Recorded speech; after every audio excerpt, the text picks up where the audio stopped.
The Syrian capital has been rocked by a powerful blast that's left 10 people wounded. A suicide bomber set off a car bomb near one of the holiest Shia shrines there, which attracts tens of thousands of pilgrims around the world. It's believed the blast was targeting a security police department office located nearby. That explosion came just days after the release of a video in which al-Qaeda's second-in-command called on Islamists to help rebel groups fight Syrian government forces. Syria's ambassador to Moscow says the opposition's using increasingly violent tactics to pave the way for foreign interference. Syria is now under an organized terrorist attack. Some of the world's main powers are behind those acts, and they also fund terror. The Syrian government strives to stay committed to the Annan peace plan, but we are constantly provoked by terror groups, and we have to respond to those provocations. The Syrian government has absolutely no interest in murdering defenseless people. It's armed terrorist groups who are responsible for human rights violations and bloodbaths in Syria.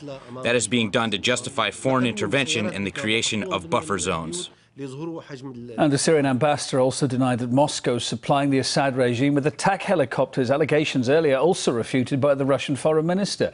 Artist Lucy Kafanov looks then at where the claims came from and the robust response that followed.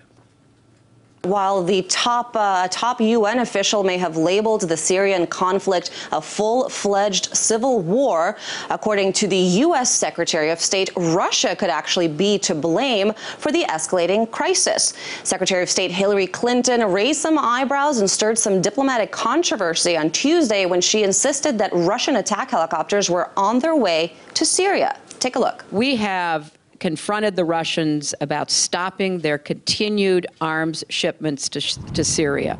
And we are concerned about the latest information we have that there are attack helicopters on the way from Russia to Syria.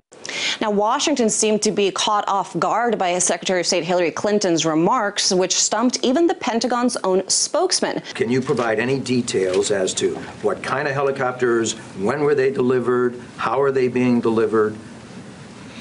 I have not seen reporting that indicates that the Russians are providing attack helicopters to Syrians. I've just not seen that. Now, while Washington was left to sort out its confusion over the comments, Russia's foreign minister Sergei Lavrov was very clear in his denial of those allegations.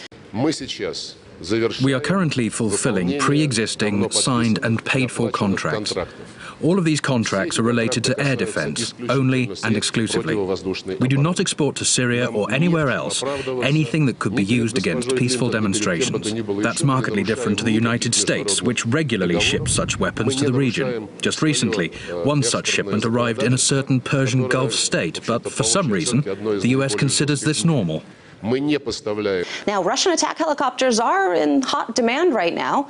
That's because the U.S. Pentagon spends millions to buy Russian-made Mi-17s on behalf of the Afghan Air Force.